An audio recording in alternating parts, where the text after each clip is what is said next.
Hi,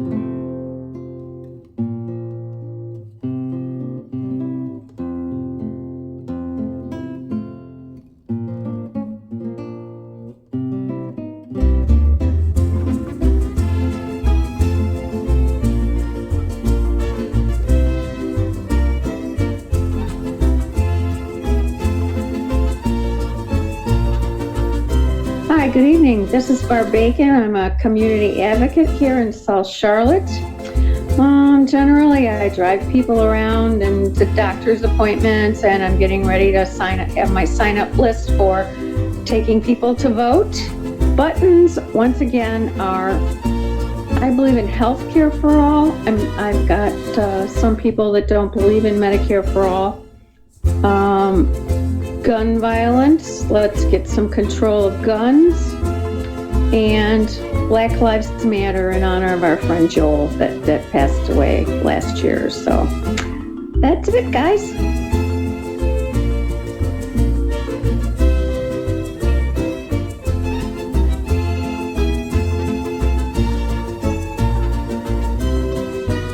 Hello, this is Jenny-Jaymes Gunn.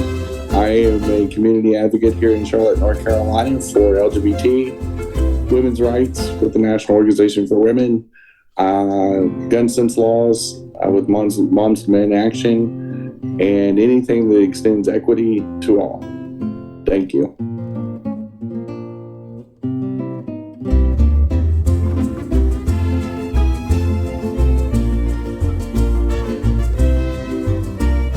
Hey, I'm Christian Cano. You're the co-host. My buttons are Moms to Men Action, gun sense legislation, healthcare for all, Medicare for all, and also in my heart, Black Lives Matter on behalf of Joe Oldham, who's a guest of ours who passed away last year. That's it.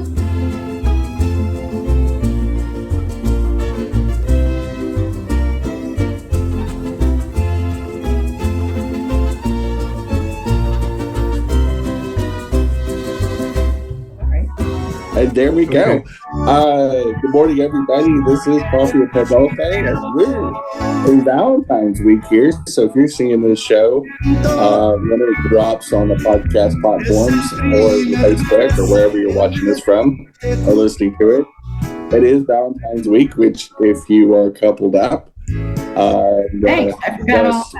a sweetie pie, it's going to be great for you. And if you're single like a Pringle, like myself, and I'm happily single. I don't need any offers from MAGA land, but I love Valentine's Day because I know I'm happily single. But anyway, Yes. This is Coffee Pan Dulce, and we are cranked up. It's mid-February already. And I'm so glad we got the music working. Yeah, that's a technological miracle. So For me. Christian refused to research and figure out the instructions on why he could not play music. Or I don't know. Over a year. Yeah. Really? Oh my God. This saga went on over a year. And so I've got like iTunes, Apple Plus on my phone. I've been doing the music for quite a while. And which is fine. I didn't care. You know, I have access to hundreds of thousands of songs. But finally, Christian broke down and actually became read instructions. Read instructions. Oh no, a man read instructions? And I know it. Hey, I'm glad you made the joke. That's right. He probably needs some therapy. And it's hard. It is hard. I fixed it. As Jenny said, welcome everyone to Coffee Pan Dulce. When you see this, this will be dropping on February the 15th. So she said we're halfway through February. Hard to believe. Thank those who are joining us. This is Coffee. Here we go. I'm trying it again. Coffee Pan Dulce. How's that? Coffee Pan Dulce. Sounds great. You sounded like a telenova. I mean, I'm trying to. All I have to say is go. Yes. As a non-Spanish speaker, I love telenovas. Because I love the drama. The men on those telenovas are big on Queens. Like they are so. He does say that. And I love it. Even Ted Cruz is on the telenova. Salute. Oh, yep. I'm sorry. Yep. Thank you, Barb. All right. Let's salute to whatever you're drinking this morning. Let's salute to our neighbors this morning. And I do want to say, as Jenny said, I'm kind of thrown off. But today's topic, speaking of telenovela, today's topic is kind of about a telenovela. It's the LULAC culture wars. There's a culture war going on around America, not only within our Latinx community, Latino community, whatever term you use, Hispanic community, kind of a culture war. We'll be talking about that, but also just in America in general. Thank for those who are joining us on Facebook Live, but also those who join us on YouTube later, and then also the thousands who now listen to us only on your favorite audio podcast platform. Before we go into that, we are going to, well I guess we do need to welcome our special guest here back, Raphael. Yes. Barbara, nice to see you again. Yes. Nice to see you again. I'm very good to see you. You look good, Raphael. To be here. You look good. How are you? Yeah, you look good. You look like you've had some sun or yes, and a happy face. There we go. Because I have problems with my skin. That's the reason. Okay. So I look very red. Okay. Hey, that's good. Beautiful. You look good. Yes.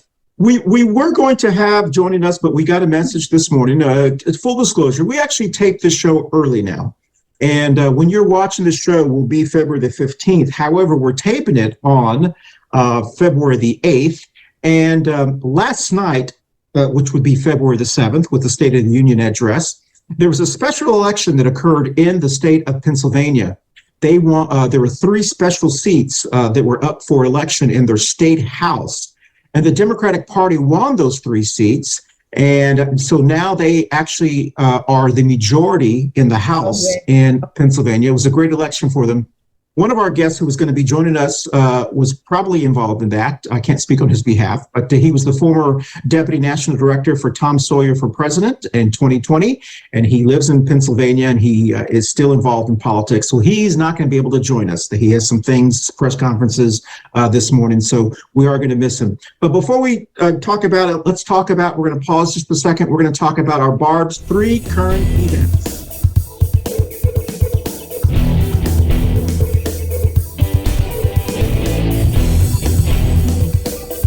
This is Barb's current events. All right, welcome. Okay, let's talk about our Barb. We paused a little bit, so if you don't watch the show, you'll see the wrestling promo that comes on that we put in there. Barb's 3 current events. All right, here's the first current event. We're going to do it real quickly. Spy balloon, spy balloon, spy balloon. I'm just going to say that. Whatever you want to comment on the Chinese spy balloon. The second one, there is a congressperson from Florida.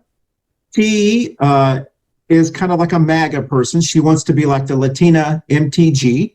And she said, because they were talking about the border, she said there are no racists in our border patrol.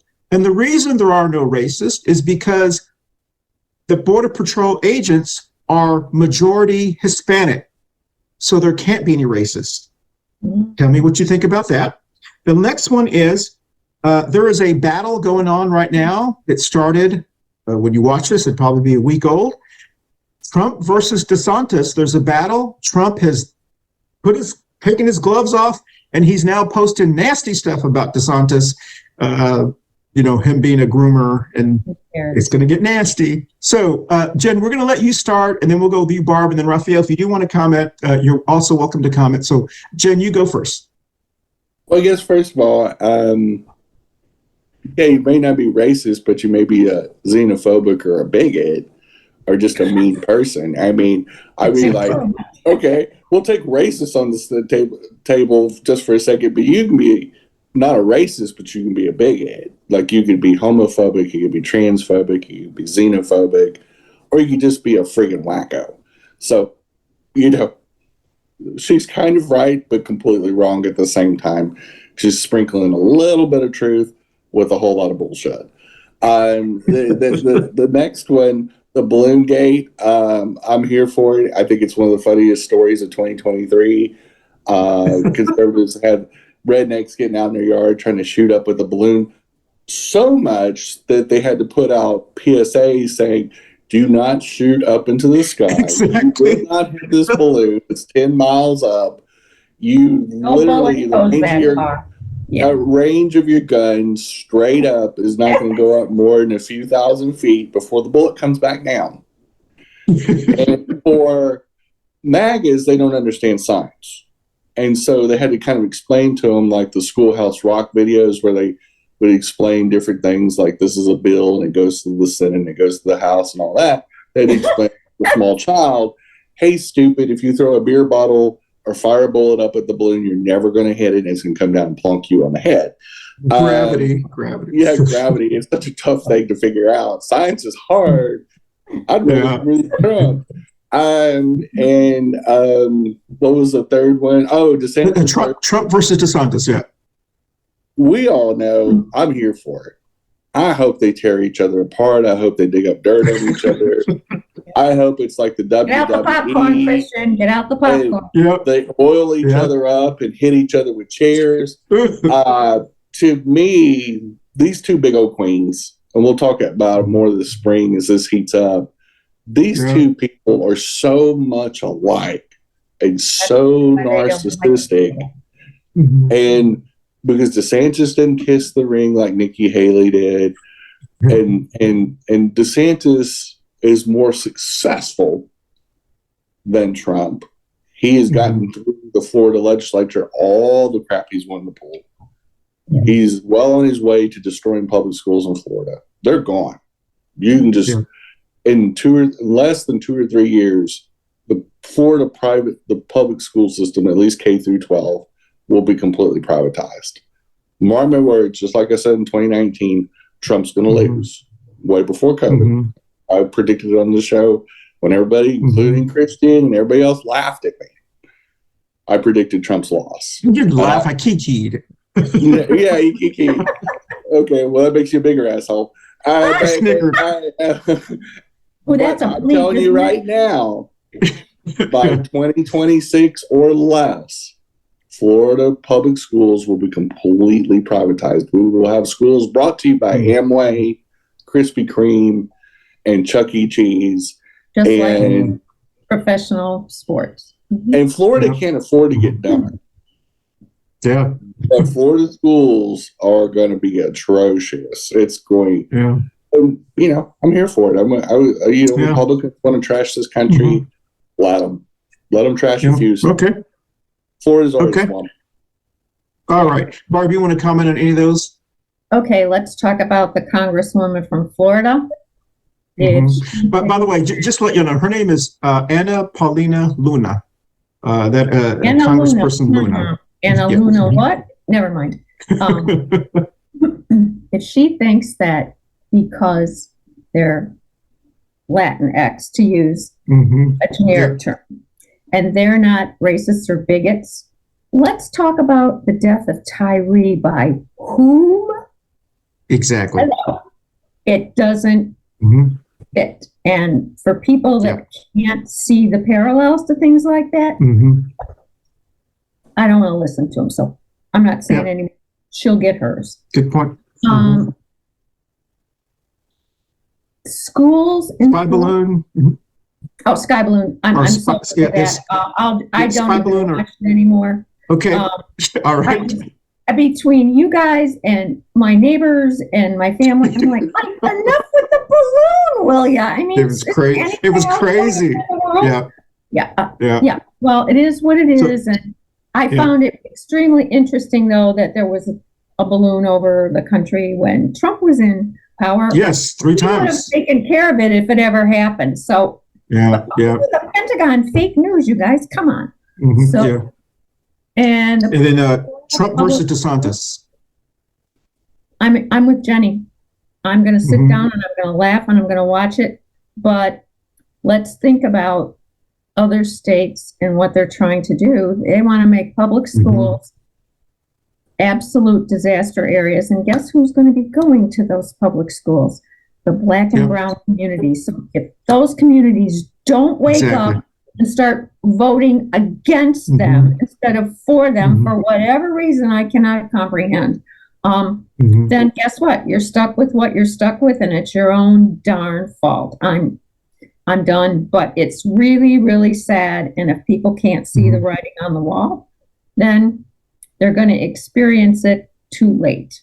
Mm-hmm. And that makes me sad. I can't fix it. Mm-hmm. So, okay, I'm done. Good point. And Raphael, would you like to comment on any of those current events? First, about the comments from the Florida Congresswoman. We have to recall that the leadership of the Union of the ICE and CPB decide during the Obama administration to send an email or to send a communication to all their members, more than 8,000, telling them that they must not obey the orders of President Obama in the prioritization of the deportation. Because the Obama administration tried to establish priorities in order to not deport regular workers, but emphasize the deportation in criminals. But they decide an armed force to say, okay, we don't obey Obama's directions. From the leadership of the people in the border. During the campaigns of Trump, the president of the union or the person in charge of the union decided to support all the former President Trump to all the meetings, decide to support Trump ideas about the border and the way that they must act with the people that cross the border. So I thought that President Obama was very humble to not fire the 8,000 members of the ICE and the CPB, that he must copy President Reagan when he fired the air traffic controllers. The air traffic. And the air controllers didn't have guns. The ICE people have regular guns. Respect to Trump. Sorry. Respect to Trump and respect to Trump and DeSantis. They compete to be worst. They compete to be worse. They are the same idea, with the same lies, with the same anti-immigrant attitudes, with the most horrible face of the Republican Party. Good point. Yep, excellent. Do you want to say, you have any comments on the Chinese spy balloon, or are you tired of that also? I believe they are found those balloons in Costa Rica and in Colombia. So, we don't have the capacity to shut down those balloons down there. But that's an excellent point that Raphael and Barb, all of y'all have made. But we're going to take our first break, and we'll be right back on Coffee and Pan Dulce. This first break talks about a wonderful bakery here in Charlotte, North Carolina called Manolo's Bakery, and we'll be right back. Hey y'all! The holidays are coming up, and what better way to celebrate locally but with Manolo's Bakery's fine goods and services? They have amazing chocolate cakes, is what they're known for. Tres Leches cakes, tamales. Get your tamales orders in early, especially if you're going to order for Thanksgiving, because they sell out fast. But they have an amazing bakery and restaurant there on the east side of Charlotte, and you're missing out. Plus, you should support your Black and brown businesses and shop local and shop small to really keep the economy going. Thanks for watching, and shop with Manolo's this year. Well, welcome back, and don't forget, by the time you see this, Valentine technically will be over, but if you bought something from Manolo's for your loved one or for your family, I'm sure it's going to be wonderful. They have great cakes. Real quickly, on the spy balloon, as Jenny and everyone had talked about, I just thought it was just so interesting because the balloon was at 60,000. Planes flay 50 to 55,000. A gun bullet only goes up to 10,000. There's no way these MAGA people were going to be able to shoot it down because you can't shoot that. I mean, the fact that we have to actually say, don't shoot it in the air, don't shoot the gun in the air. And then, Ted Cruz and all of them, or I'm not sure if it's Ted Cruz, they were saying, I don't know why we didn't hook there's no such, it was just interesting. But I did appreciate the fact that not necessarily Biden, but our Pentagon, they kind of outsmarted the Chinese, because I think the Chinese wanted us to shoot it down immediately. They wanted to see how we would reply, but we just watched it, and you saw their messaging change in the last couple of days. And because I don't think they thought that we would let it go over, and then so I thought that was very interesting. The thing about Congressperson Luna, what I found very interesting, and Raphael, maybe you can help me with this, because when I was growing up in Texas, I remember my dad telling us that the reason our driver's licenses stay white is because Hispanic, Tejano, Latino, whatever term you use, is not a race. Hispanic, Latino is ethnicity. So when she said they can't be racist because they're Hispanic, well, Hispanics consider ourselves white. Depends. They can consider themselves black or natives, American Indians, or whites, blacks, whites. Mm-hmm. They are Hispanic from Asian descent. That's true. That's true. So you could technically be Hispanic and be Afro-Latino. So you could be black. You could be Hispanic and Asian. But the reason I'm saying that is because most of the Tejanos, that's Middle Texas, South Texas, Northern Mexico, most of them consider themselves white. So, I mean, on the race part, so when she said, I don't think she understands the Hispanics or the Latinos or the Tejanos in Texas. What is the racial composition? But I have to say something. When sometimes, like me, I've been stopped by the police. They treat me very well until I open my mouth.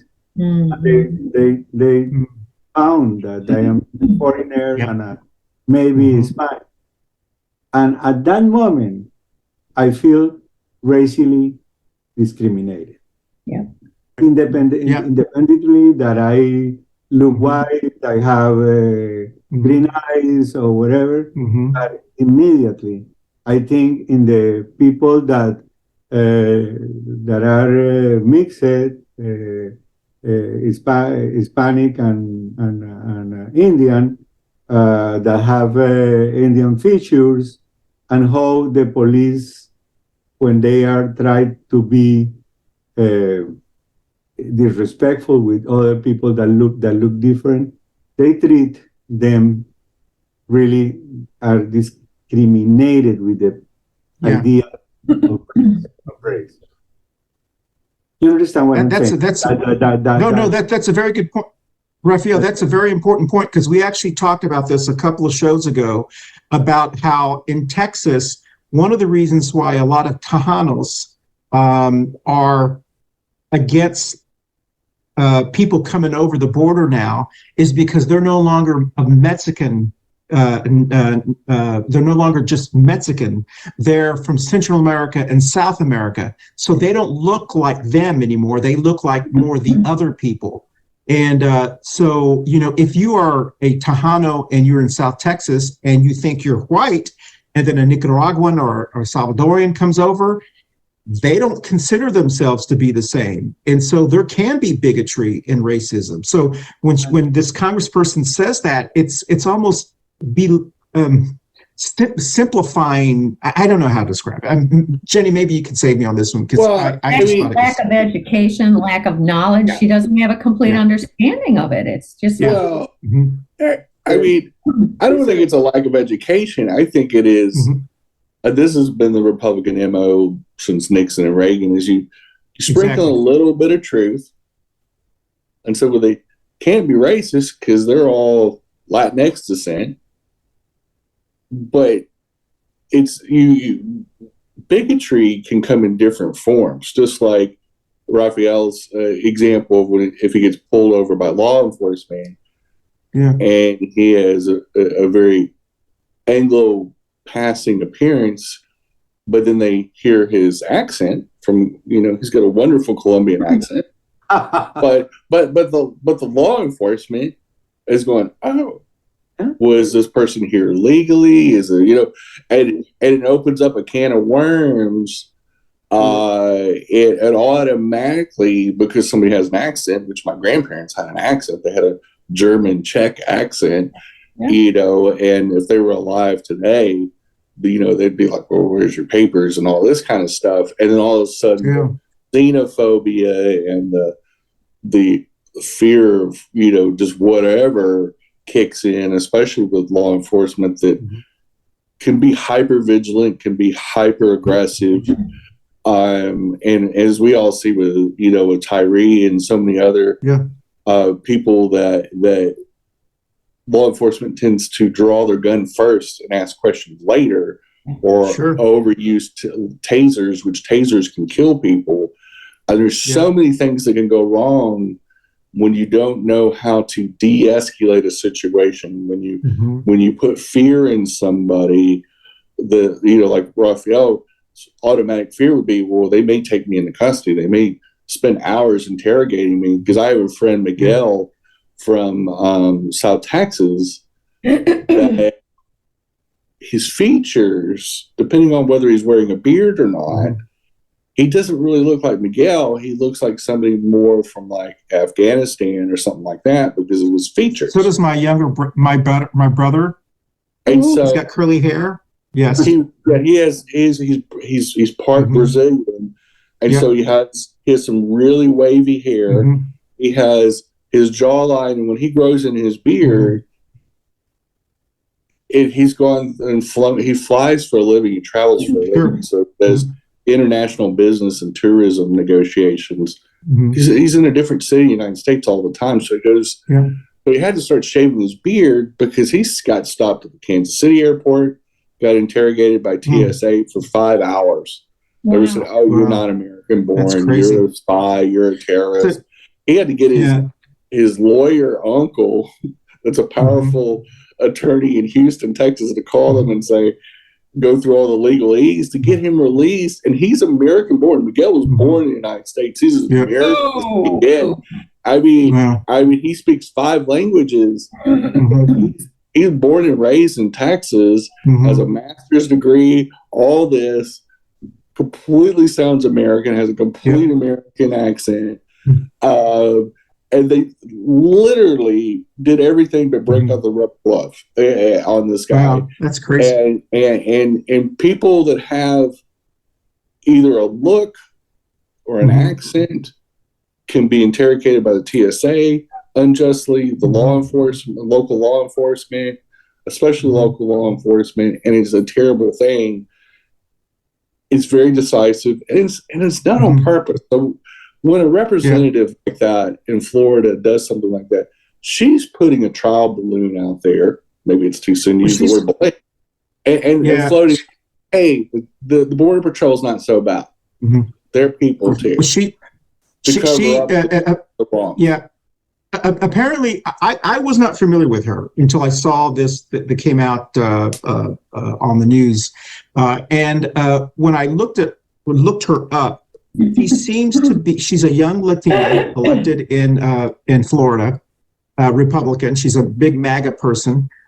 She seems to want to be like an MTG. She wants the attention, because if we've talked about, it seems like for many of the elected people in Congress today, it's all about attention. It's all about they like the celebrityness of it. And so you can tell the comments that she's made in the past, she fits exactly into like that Ron DeSantis kind of making those statements, because to her credit, I wouldn't have known about her until she made these statements, and then I looked her up. So now I know about it. Yeah. So Raphael wants to say something here. Remember that she's coming from Florida, that is in a special state in the Hispanic world of the United States. They are very different. They are influenced by the anti-communist, socialist idea that we, in the United States, we are the same as Cuba, Nicaragua, and the Stalinist era of the Soviet Union. Something that is really not true. In the United States, the philosophy is different, and the way that we behave with different ideas is very different than they expose. Personally, I have experience to be treated by law enforcement, but every time I respond saying, respect me. I'm a citizen of this country, and I deserve to respect. Yes, you do. Good point. And by the way, Raphael, your accent doesn't sound Colombian to me. It sounds East Charlotte. East Charlotte. Why? So when I hear you, I'm like, he must be from the East Side. We get into this thing.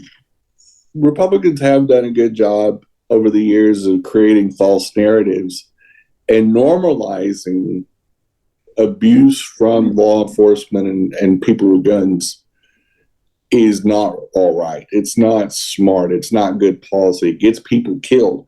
As we've seen over and over, whether it's George Floyd or whomever, like the day that George Floyd died, he was not the only one to die at the hands of law enforcement. Right. There was 5 other people of color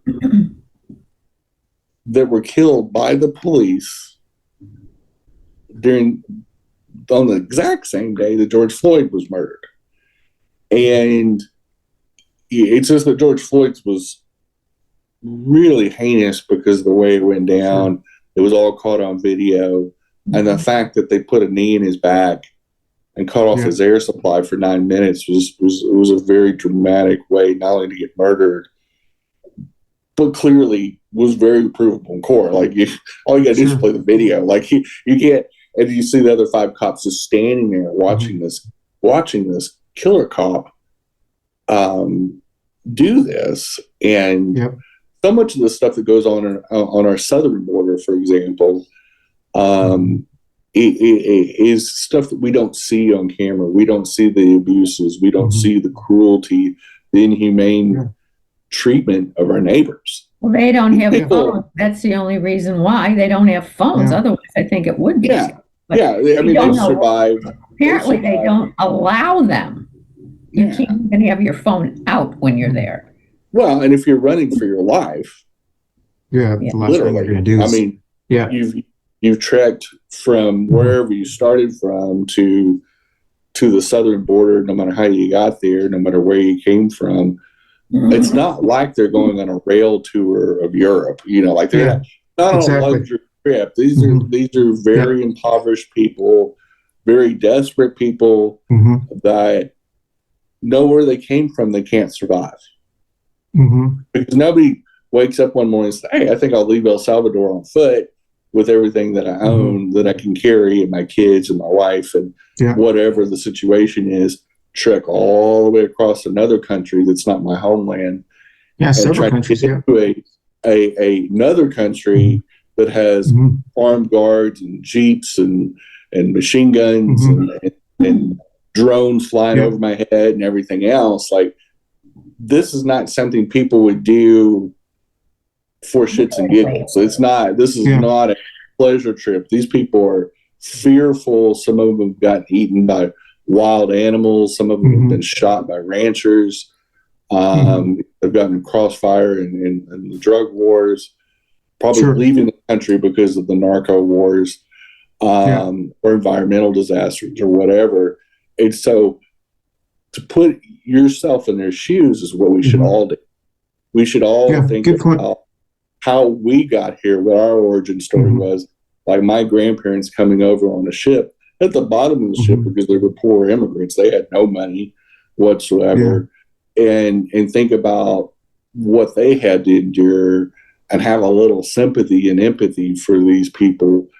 And that they're humans, they're our neighbors. They're Americans too. Everybody that lives in South America and North America are Americans. They live in the Americas. They are our neighbors. And Raphael pointed out many shows ago that the American dream started when mostly Europeans invaded the Americas and created this new dynamic in the Western Hemisphere. We're all each other's keeper. We should all be responsible. We should be global citizens and help each other. And quite frankly, the United States needs the new blood. It needs immigration to grow its economy. Well, we're gonna. Good point, because in when our spring shows, March, April, May will be coming out next week, and this week, the week you see this, and one of the shows is talking about the low American unemployment. We're at record low unemployment, and how that is dangerous for the United States because we don't have enough workers. That's right. And so we'll be talking about that in the spring, but we're going to take our second break, and then we actually will get into our topic. This has been a good conversation. We'll be right back on Coffee and Pan Dulce right after this. Hey everyone, thank you so much for watching our Coffee and Pan Dulce show every week. Don't forget, you can watch us visually on our video podcast platforms on Facebook and YouTube, but you can also listen to us on your favorite audio podcast platforms like Apple, Amazon, iHeartRadio, Spotify, and all of the other ones that your favorite, whatever your favorite is. Once again, thank you for watching us on Coffee and Pan Dulce. We'll dance out. Well, welcome back, and I do want to say thank you for DACA Bernie. He's here. Those who are watching the show can see him, but you can't hear him. And then also MAGA border baby Trump Pinata. You can see him, but you can't hear him. They'll be leaving us, so you can listen and see us a little bit more as you continue to talk. So today's topic is the LULAC culture wars. I'm just going to give a very, very brief backstory. Then I want to hear what Raphael has to say if he has any input on this. But also, I do have to ask you, Raphael, what do you think of the term LatinX? We're going to ask you that as well, because we've been asking everyone the last couple of weeks. Okay. LULAC, the League of United Latin American Citizens, is the oldest civil rights group, Hispanic, civil, Latino, whatever term you use. I got to keep saying that. Whatever term you decided to use. I use the word Latinx when we have different genders and stuff on the show. They are the oldest. They're the second oldest civil rights group in the nation, second only to the NAACP. They have had, this last summer, there was a convention, the LULAC convention. The chapters in Puerto Rico all got together. They have like 400 chapters in Puerto Rico. They all got together, made the decision they wanted to all vote together and elect a new president. The chapters in Texas and Arizona kind of got blindsided and said, "Oh, hold on a second. Someone's trying to take over our group," because traditionally the presidents have always come from Texas or mainly Texas, because that's kind of where it kind of started.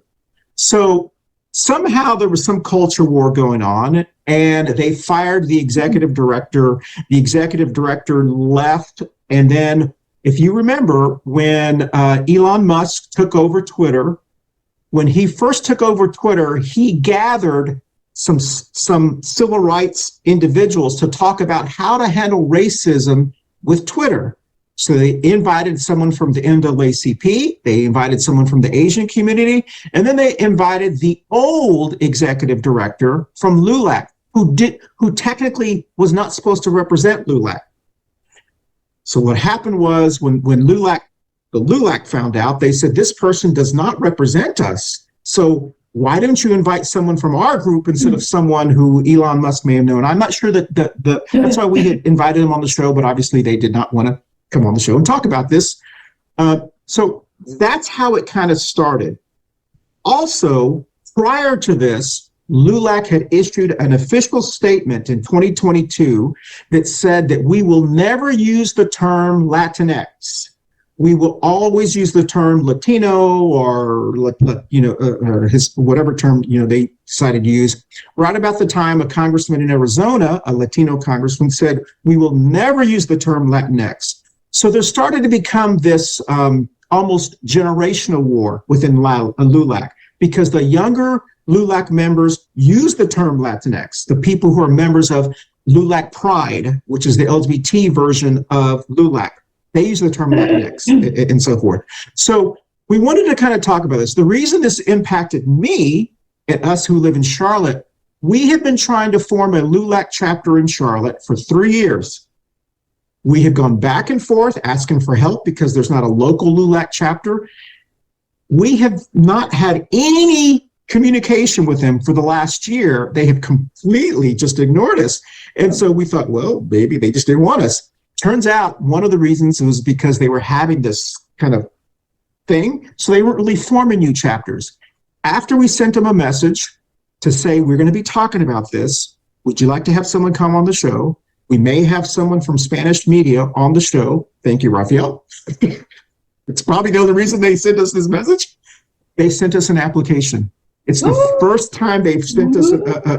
So if anything is good from this, now we officially have conversations with them about possibly forming a chapter. So this is kind of the LULAC war, which is not that different than the conversations we're having around the nation with the term Latinx, with the term, do you use term Latinx? Do you use Latino? Do you use Hispanic, and so forth? So it's kind of what we want to talk about. That this is the culture. What Raphael has to say. Yes. Thank you, Jenny. We're running out of time. So Raphael, let's go, Jenny. The principle, the general principle, is that we can identify ourselves as we decide. However, the term Hispanic was used to create the Hispanic Heritage Week in 1968, more than a half century ago. And one of the promoters of that Hispanic Heritage Week that became a month, that was when Lyndon Johnson was president, that was established, was the congressman Roybal from East LA, from East Los Angeles, and several of the representation from New Mexico. So the term Hispanic officially was established by Congress back in 1968. In 1970, the Mexicans, Puerto Ricans, Cubans that were in the census, they decided to come together because it was not a term to define horse. Sure. And they came finally with two terms, Hispanic and Latino, because they were used for a while.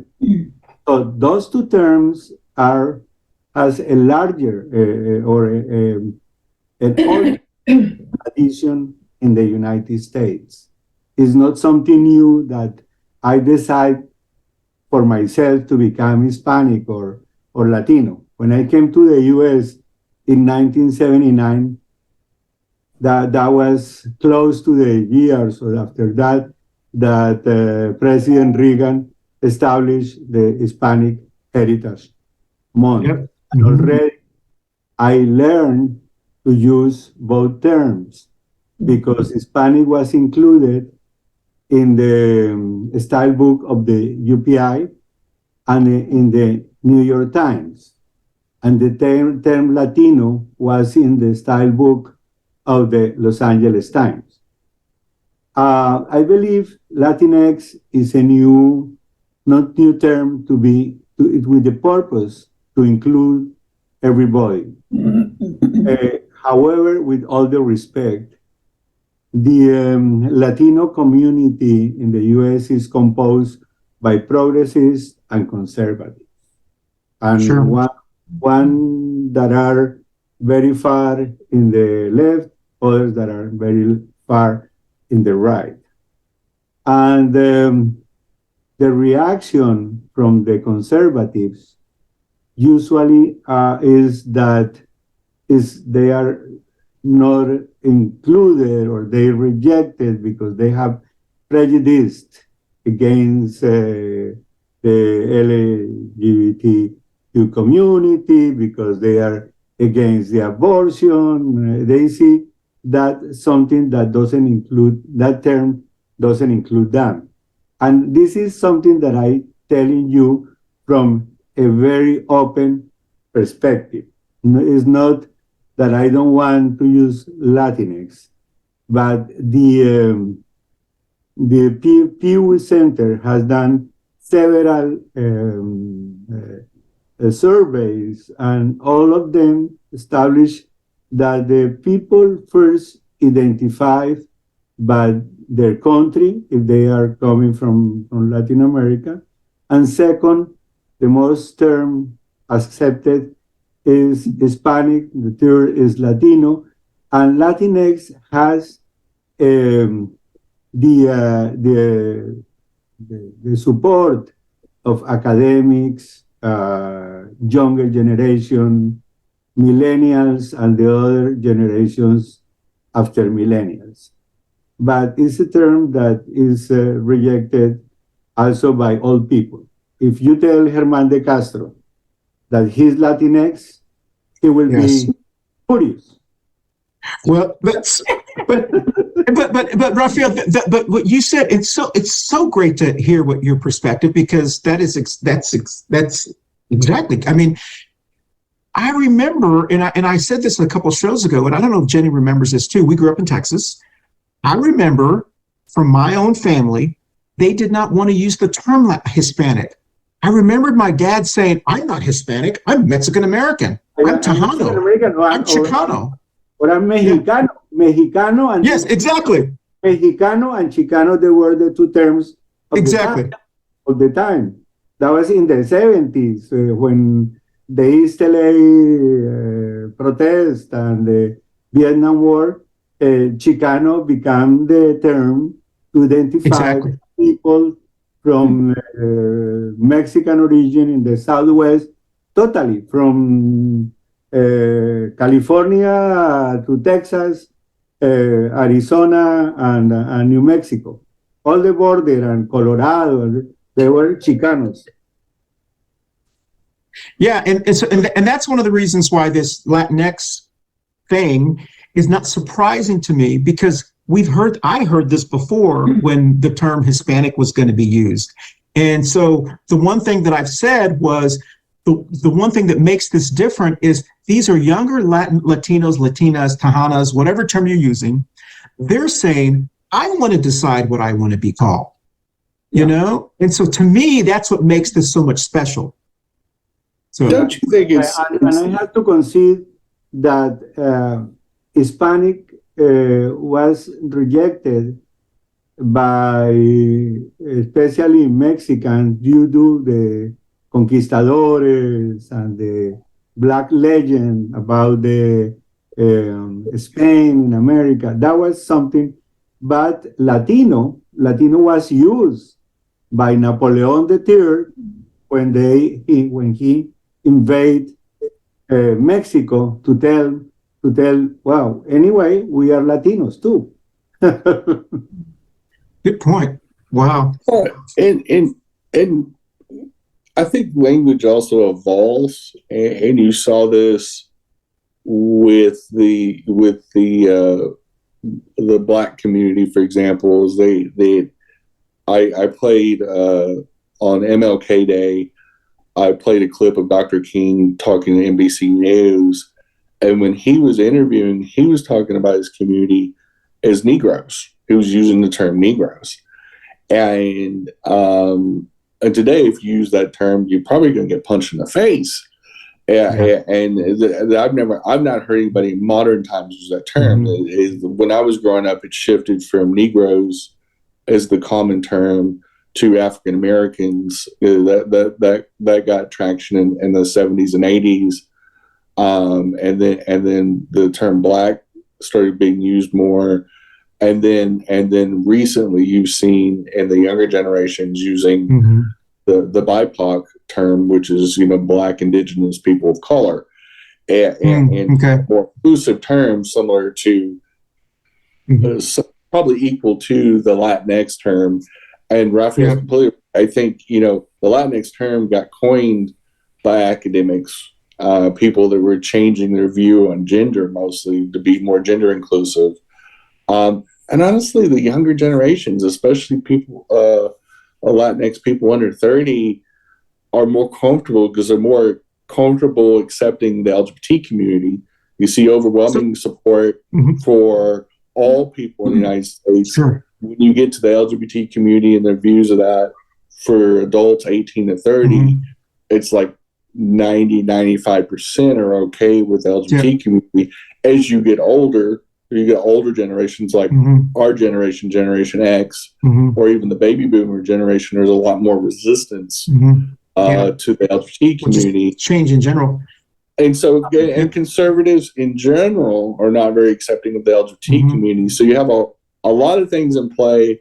I think in general, even white people used to be called Caucasian and use the designation on legal forms as Caucasian and shifted to white, non-Hispanic. And there was a lot of different terms over the years for whatever reason. Jenny, Hey, Jenny. The question is, one of the surveys that I read from the Pew Center is that the term Latinx is accepted by 6% of the entire Hispanic Latino population. Latinx population, only 6% are accepting. Well, that's an excellent point. And we're going to take our last break. Yeah, let's take a last break real quickly, Jen, because I know we have to do a hard stop here. If you like what you're hearing from Jenny, she does have a show that comes on 30 minutes after this every Wednesday at 11:30 Eastern Time. It's called Two Queers in a Truck. Jenny leads it, and we'll be right back. This last break is going to be talking about that. We'll be right back on Coffee and Pan Dulce. Up next is Two Queers in a Truck with Jenny and Christian. And hope you guys tune in. We'll see you in about 15 to 20 minutes. Thank you. All right, Jen, you want to say something real quickly? And I think that's what you're seeing play out in the LULAC is not so much a debate over Latinx, but different operational theory. The people in the territory of Puerto Rico, for example, on how we ignored, the major storms and stuff like that, and how they were treated in general, and how a lot of stateside Americans don't even view Puerto Rico as part of the United States. No, they don't. I think they sent a message and said, "Yeah, we are part of the United States, and there's a whole bunch of us on this island, and we want our voices heard." And I think that's a cultural difference too. And I think in a lot of these cultural world wars, even the most ridiculous ones, there's a little sprinkling of truth. There's a little sprinkling of hurt on both sides. And I think more traditional Latin people fear change, or they feel unsettled. So when a term like they're probably feeling, hey, white academics came up with this term. We're not completely comfortable with this. Yeah. We want to define ourselves, and they should be able to. Is that when we use whatever terms that we use, we need to be respectful to the audience that we're talking to. So if I'm talking to somebody, above 50 that's in the Latin American communities, I kind of try to fish out or let them say what what designation they want. So if they say Hispanic, I'm going to mirror Hispanic. I'm not going to say Latinx because I don't want to do what people do to me, being a trans person, and get misgender somebody or anything like that's offensive. So I'm very careful about my language because I want to use the language of what they want to hear.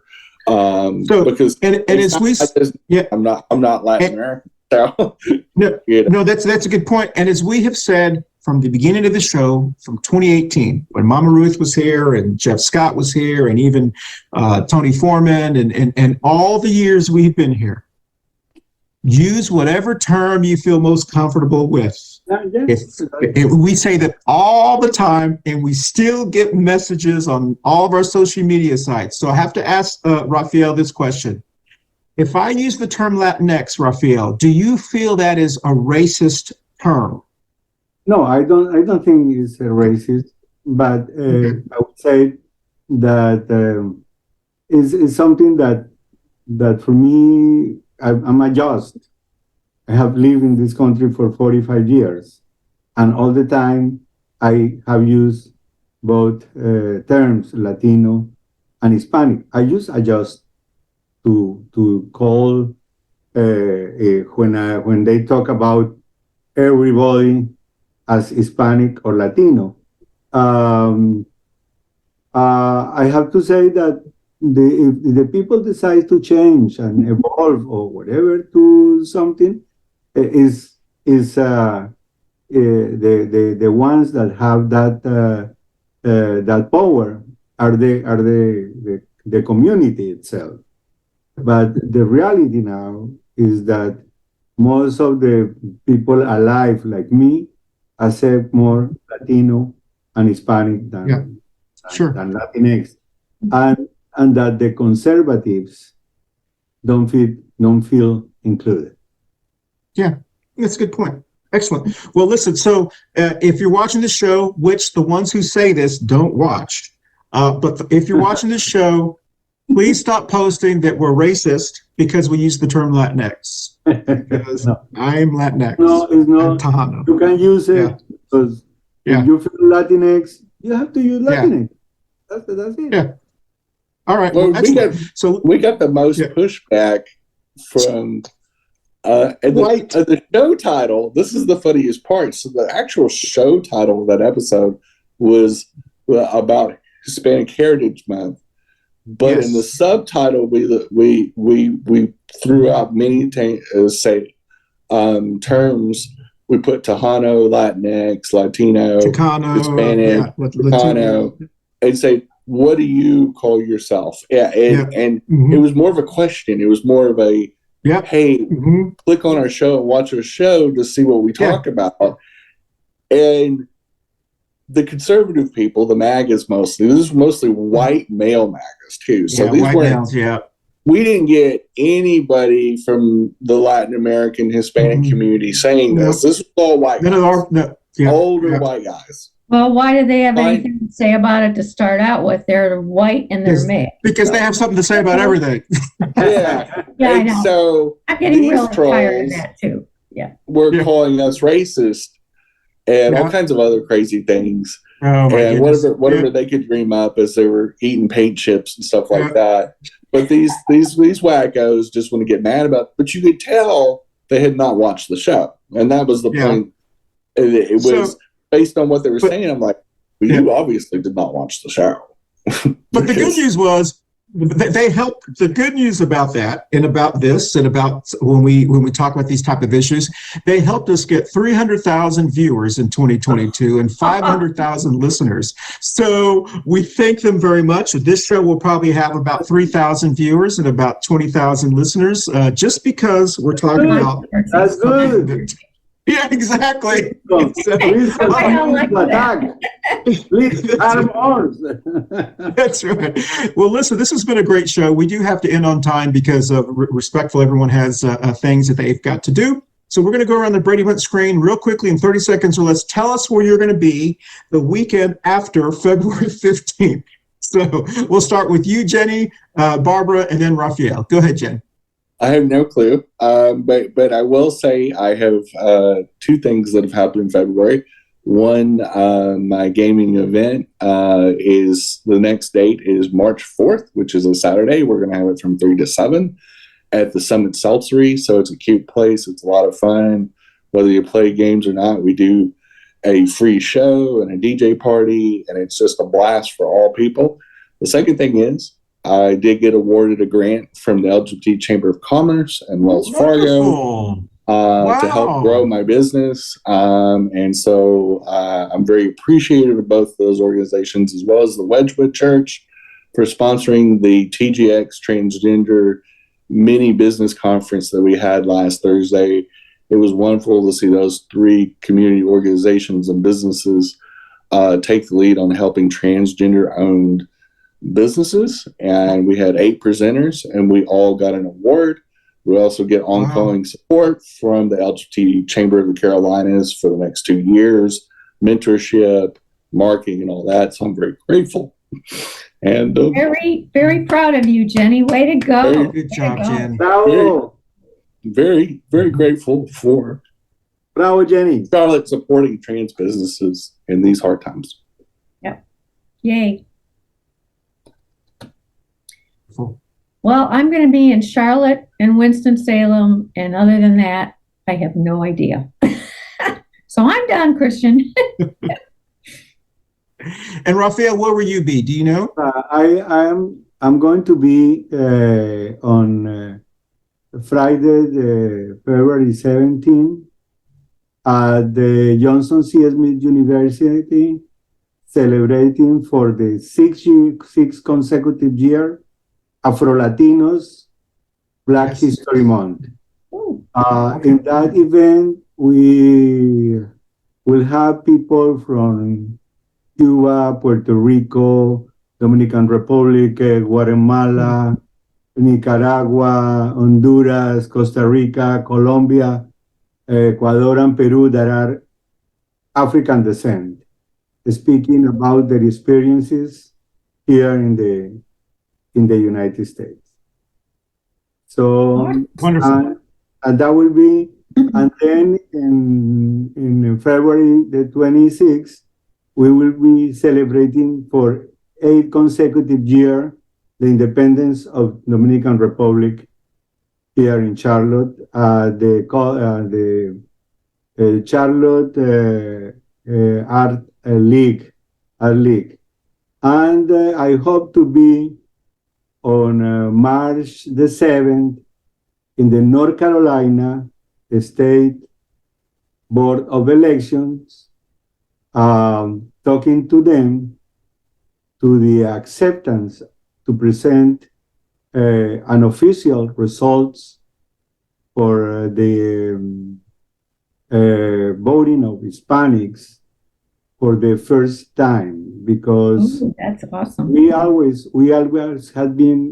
haven't been included Represented. the information of official results ever before we present a petition to the board, and the board accept in a way that we are right, and they will need to improve the communication of unofficial results to Hispanics. Great. Excellent. That's an achievement. Thank you so much. By the Latino Committee, Latino Civic Engagement Committee. Yes. Okay, excellent. When you see this, I will actually have returned from the state of Florida, one of the dumbest states in America. So I'll tell you how that goes. So with that said, but I will have an avocado in my hand. I'll pick it from a tree, I promise, from Homestead, Florida. All right, so we're going to dance out. Thank you very much, everyone. Let's see if this works. Raphael, when will we see you again? Hello? Yes. Nice to see you again. Bye-bye, y'all. We'll see you next week.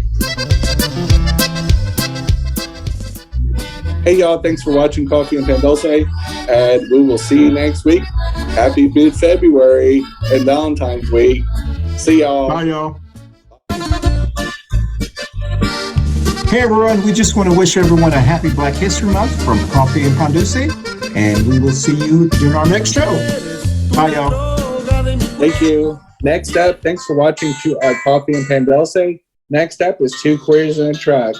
Stay tuned.